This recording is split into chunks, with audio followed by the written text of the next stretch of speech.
Welcome to Chem We Talk, a channel where we're not afraid to talk about any chemistry topic. In today's video, we will discuss some of the most common acid-base theories.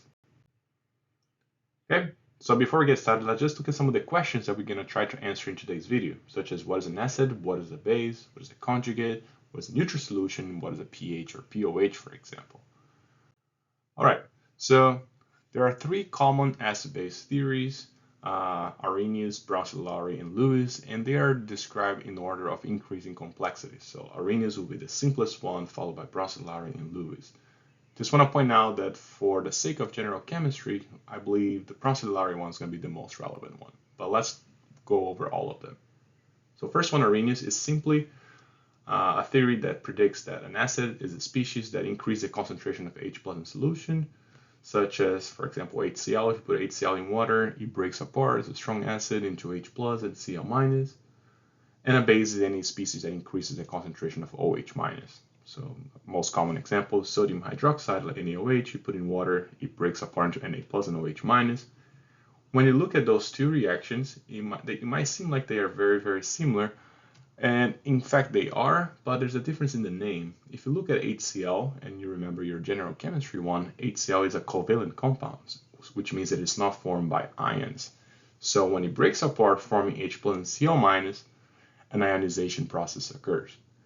On the contrary, NaOH is already an ionic compound formed by Na+, and OH-, and by putting it in water, it simply dissociates or breaks apart. So that's basically the difference between ionization and dissociation. All right, now moving on to the Bronsted-Lori theory, which is the most relevant for us. The acid is any species that can donate a H+ or a proton, and a base any species that can accept that H+. So for example, let's use this reaction here between ammonium, NH3, and HCl. We can see that the H from the HCl is donated to NH3, which means that HCl is going to be an acid because it donates, and NH3 is going to be the base because it accepts. All right. Now let's look at the reverse reaction. Okay, I just arbitrarily pick NH4+ and Cl- now to be my reactants, and let's look and see what happens here. We see the same trend. Now NH4+ has this extra hydrogen that can be donated to Cl-, while the Cl- can accept that hydrogen from the NH4, which makes NH4+ an acid and Cl- a base. All right, so now we're going to introduce the concept of what's called a conjugate. And conjugates are simply species that differ by only one hydrogen. So when you look at the right and the left, we can see that NH3 and NH4+, they only differ by one H+, so they're conjugate of one another. So NH3 was a base, a weak base, and its conjugate acid would be NH4+. Okay. And you can also say the reverse. We can say that NH4+ is the conjugate acid of NH3. All right. We can also do the same thing with HCl and Cl-. So look at HCl here on the left. They differ by only one hydrogen with the other Cl-. And we can call Cl- the conjugate base because it can accept the hydrogen. And HCl is your conjugate acid of Cl-. Okay. So let's just do one quick practice problem and try to determine which of the following are acid and base conjugate pairs. And remember, acid-base conjugate pairs, they differ by a single H+. So let's look at HClO4 and ClO4-. This one has an extra hydrogen, this one doesn't have it. And yes, they are conjugates of one another. They only differ by one H+. You can see that if you remove this H, you become ClO4-. So that means they are conjugate of one another. Let's look at the next example. We have HNO3 and NO2-. It is true that they differ by one hydrogen and there's a negative charge that shows up, but if you pay attention to the oxygens, they also differ by one oxygen, which means they're not conjugate. This here is an acid, it can donate its hydrogen. This here is a base, it can accept the hydrogen, but they're not conjugate of one another. Let's look at H2SO4 and SO4 2-. So now the SO4s is the same, but they differ now by two hydrogens. So they are not conjugate of one another. Again, this here is an acid, you can donate a hydrogen. This here is a base that can accept the hydrogen, but they're not conjugate from one another. Last example, have bicarbonate, HCO3- and CO3 and you can see clearly that they only differ by one hydrogen, which means that they are conjugate base pairs. All right, So let's look at a different type of problem that's commonly asked in exams.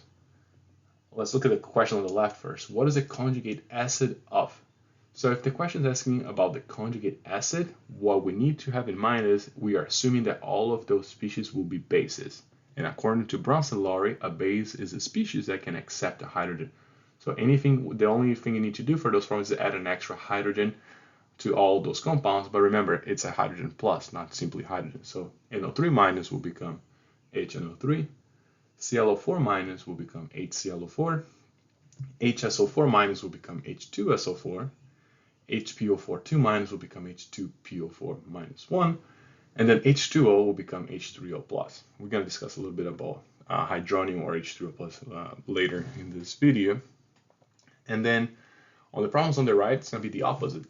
The question is asking what is the conjugate base of. So if it's looking for the conjugate base, we're assuming that all of those species will behave as an acid. So we just need to remove one H plus. So for the first one, HCl will become Cl minus, HClO3 will become ClO3 minus, HSO4 minus already has a negative sign, so watch out. It's going to produce a SO4 2 minus, HPO4 2 minus already has a 2 minus, so it's going to become PO4 3 minus, and then H2O will produce your hydroxyl group OH minus. One thing I want to highlight from this exercise is some of those species were showing up in both sides of the question, which means that they can either accept or donate a hydrogen, such as HSO4 minus, HPO4 2 minus, and H2O. Those species are called amphoteric species, which means they can behave either as an acid or as a base. Okay, let's look at one of the species that we discussed before that can be amphoteric, which is water. Water is a very interesting case. So let's look at this example where we have water reacting with water itself. It might sound weird, but that happens in nature.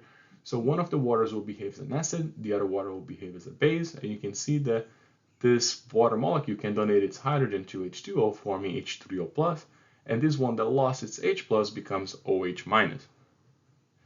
Just want to highlight here, be very careful, in general chemistry too, H3O plus and H plus will often be used interchangeably. And the reason is, once you have H plus, it's a very, very small particles, like a proton.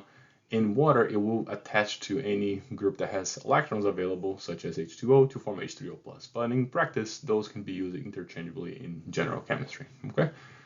And now going back to your equilibrium constant problems, let's write what's called an ice table. I don't know if you remember that. And in an ice table, we only care about aqueous or gaseous species. Liquids are not part of it because they don't change their concentration. And let's just make assumption that we have no H3O plus and no H minus to begin with. The coefficients are 1 and 1, so you get your plus x. So at equilibrium, you get this x and x expression. And if we remember our Kc expressions, it's simply products over reactants, right? But in this case, the reactants are not present because they are liquid, so they're not accounted for. So your K expression will simply be the product of H3O plus and OH minus, and that's going to be equals to a Kw, which is just the ionization constant of water. And at 25 degrees C, that constant is about 10 to the negative 14.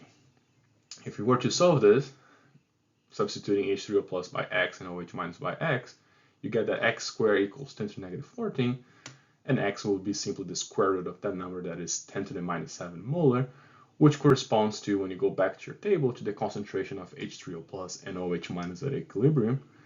And what we can do with those concentrations is calculate something called a pH, right? The pH is simply the negative log of the concentration of H3O plus or H plus, which in this case is going to be the negative log of 10 to the minus 7, which equals to 7.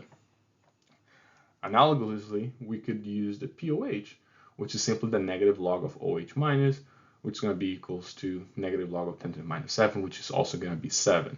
So P in chemistry will just means negative log of something. So here, negative log of the concentration of H plus, here the negative log of the concentration of OH minus. Just want to highlight that this pH 7, it is a pH for a neutral solution only at 25 degrees C, where your Kw is 10 to the negative 14. A neutral solution, however, is a simple solution where the concentration of H3O plus equals the concentration of OH minus. So be aware. But I would say that in most cases, we're going to be assuming a 25 degrees C, so the pH for neutral solution would be 7. All right, so the last acid-base theory you're going to discuss is going to be much more relevant for organic chemistry, but it is worth briefly mentioning. It's called Lewis acid theory, and for this theory, it's kind of the reverse of Bronsted-Lowry, but instead of using a proton or H+, we're going to use electron pairs. So an acid is going to be now a species that can accept an electron pair, while a base is something that can donate an electron pair. So let's just use the example of like ammonia and an H+. So ammonia has those lone pairs, which means that it's like a Lewis base, and H+ doesn't have any lone pairs, but it has the space for it to absorb those lone pairs. So those lone pairs are going to make a connection there, are forming a bond, forming this NH4 plus cation, and your H+ is going to be your Lewis acid.